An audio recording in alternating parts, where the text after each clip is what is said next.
Do you ever wonder where we go after this? Are you high right now? Do you ever get nervous? Wednesday, halfway through the trading week. Welcome to Modern Investing Techniques, episode 93.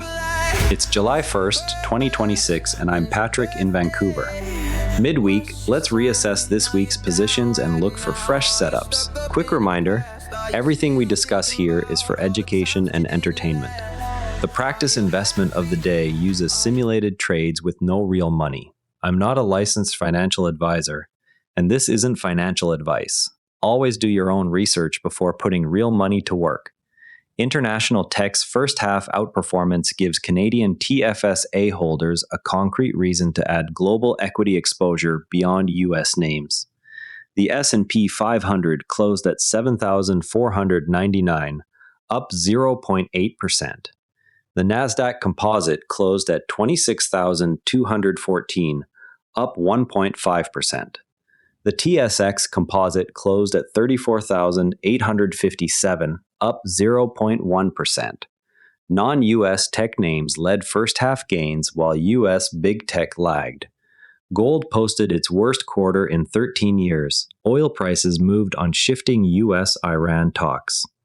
The Bank of Canada rate decision sits in the fall. Sector rotation into international equities works by systematically overweighting regions showing relative strength rather than chasing single country mega caps. Today's data shows US big tech delivered solid but not leading returns, while emerging market and non-US tech names outperformed, creating a measurable spread. Canadian investors can implement this by allocating a sleeve of their TFSA to a broad international ETF such as XEF or VIU and rebalancing quarterly against the Nasdaq Composite.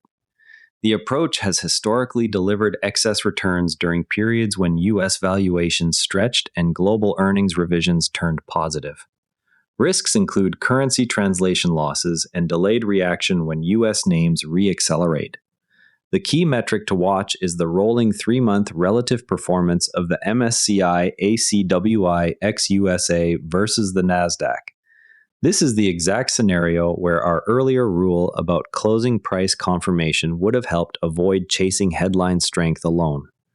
Our practice investment of the day is a simulated weekly hold on General Mills. The ticker is GIS on the NYSE in the consumer sector. General Mills beat estimates by 14 cents with revenue topping consensus. That provides a fundamental anchor in a soft consumer environment.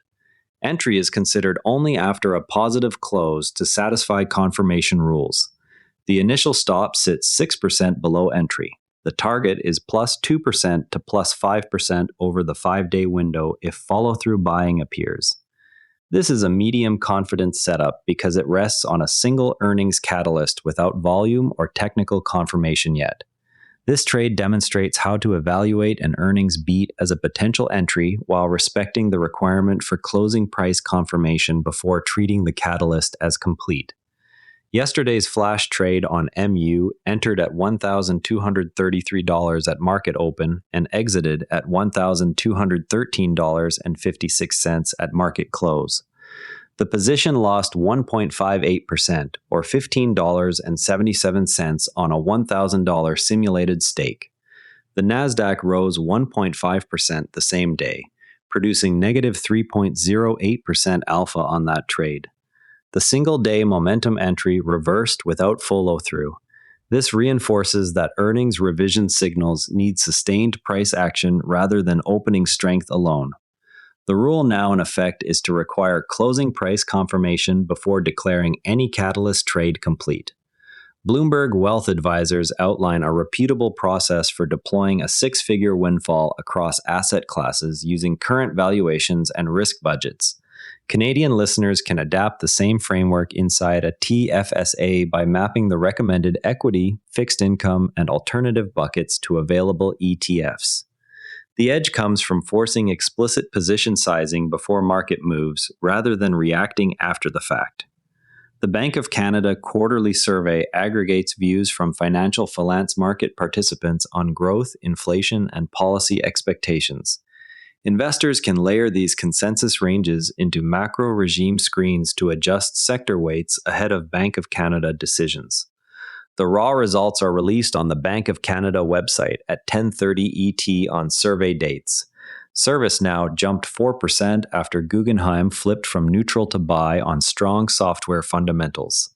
The upgrade came from a firm that had previously maintained a neutral stance on the name. Strong software fundamentals supported the immediate price response following the rating change. Listeners tracking enterprise software names saw the move play out in real time on the trading day. Adding now to the TFSA watch list allows monitoring without immediate commitment. Waiting for a closing price above the upgrade day high provides a confirmation step before any entry consideration. The source for this analyst action is investing.com. Qualys stock surged 65% after an Investing Pro fair value signal triggered a sharp re-rating on the cybersecurity name. The fair value model produced a clear re-rating signal that drove the outsized move. Cybersecurity peers provide a useful benchmark for assessing whether the new valuation level holds. Reviewing Qualys valuation metrics against those peers helps determine if the surge reflects sustainable fundamentals. The surge occurred on the day the Investing Pro signal was highlighted in market coverage. No immediate portfolio addition is required until the valuation review is complete. Gold prices declined after logging their worst quarter in 13 years. The quarterly performance marked the weakest stretch for the metal in that time frame. Precious metals exposure therefore faces continued pressure from the sharp drop. Portfolio holders with gold or gold miner positions can monitor daily closes relative to recent support levels. Trimming any allocation that exceeds 5% of total portfolio reduces concentration risk if support breaks. The move also affects broader commodity allocations that include precious metals. The source for this price action is investing.com. Demand for riskier mortgages dropped as the spread between 30-year fixed and ARMs narrowed. The narrowing spread reduced the incentive for adjustable rate products among borrowers. Canadian investors watching housing-related assets saw this shift limit the appeal of certain mortgage products. Holding CAD cash or short-duration fixed income provides a defensive stance during this period. Rotating into Canadian REITs is not favored this week given the reduced demand dynamics. The change in mortgage preferences reflects broader interest rate environment effects. The source for this trend is CNBC.com. The simulated portfolio now stands at $263.15 across 41 trades. The win rate sits at 51% with 21 wins. Cumulative alpha versus the Nasdaq reaches plus 11.0% across 30 benchmarked trades. Average return per trade is plus 0.64%. Our AI analysis continues to adjust position sizing based on the pattern of single-factor stories needing price confirmation. Imagine you bought a mid-cap Canadian name in your TFSA yesterday morning on a positive headline. Your market order filled at $18.45. Between the moment you clicked and the fill, the bid-ask spread on that name widened from 3 cents to 14 cents because two market makers stepped away during the first 20 minutes of trading. Quoted size at the inside bid dropped from 1,200 shares to 300, while ask size stayed thin. So your order walked the book and paid the wider spread. The effective spread can be measured in real time on most platforms by comparing the mid price to the actual execution price. The professionals always check level 2 depth and average daily volume before entering anything under 500,000 shares ADV. The biggest mistake with spread risk is assuming the posted quote will still be there when your order arrives. Instead, always use a limit order set no more than one tick inside the current ask on names below 1 million shares ADV. Before we wrap, open your brokerage screener, filter for consumer staples names that beat earnings by at least 10% in the most recent quarter, then sort by 5-day relative performance versus the TSX and note the top 3 for potential Monday entries. That wraps up today's modern investing techniques. Remember, every trade is a learning opportunity, win or lose.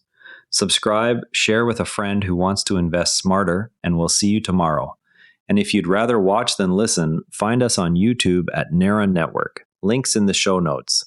And before you go, this show is part of the Nara Network, a family of daily podcasts on tech, science, and markets, each one a short, sharp briefing you can finish on the commute. If today earned its place in your feed, here's your next listen. Models and Agents, your daily briefing on AI models and agents. Find every show free at naranetwork.com. This episode used AI voice synthesis of my voice. Editorial selection and analysis are my own. Do you ever wonder where we go after this? Are you high right now? Do you ever get nervous? Do you ever stay awake, counting sheep like all the time? What's your life like? What's your purpose? When's your birthday? What's your sign? Are you down right now? Are you stuck up in the past? Are you still thinking about all the times that you didn't laugh?